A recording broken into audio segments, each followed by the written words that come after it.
नमस्कार मंडळी, आज आपण बनवणार आहोत मिरचीची भाजी। त्यासाठी सर्वात आधी अशा प्रकारे आंबट चुका धुवून घ्यायचा, नंतर बारीक चिरून घ्यायचा।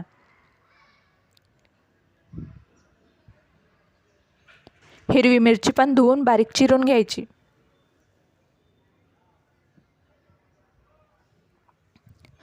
नंतर 2 पाण्याने तुरीची डाळ पण धुवून घ्यायची। त्यामध्ये हिरवी मिरची, आंबट चुका, बारीक काप केलेले खोबरे, शेंगदाणे आणि 2 ग्लास पाणी टाकून 4 शिट्ट्या काढून घ्यायच्या।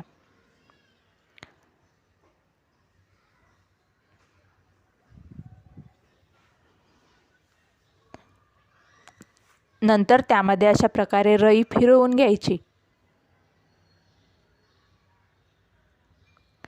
कढईमध्ये तेल गरम करायचे, त्यामध्ये तेजपत्ता, जिरे तडतडले की लसूण, नंतर थोडे मसाले झाल्यानंतर त्यामध्ये भाजी टाकून घ्यायची।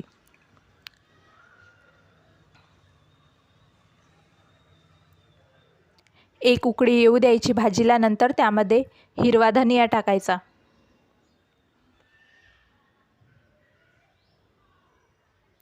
तयार आहे आपली मिरचीची भाजी।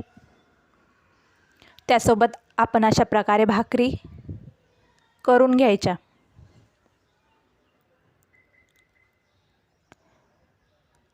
खूप चविष्ट आणि खूप छान लागते मिरचीची भाजी। तुम्ही एक वेळा नक्की ट्राय करा। अशा प्रकारे तयार आहे आपलं साधं आणि सिंपल जेवण। आपली रेसिपी आवडली असेल तर शुभांगी रेसिपीला सबस्क्राईब करा।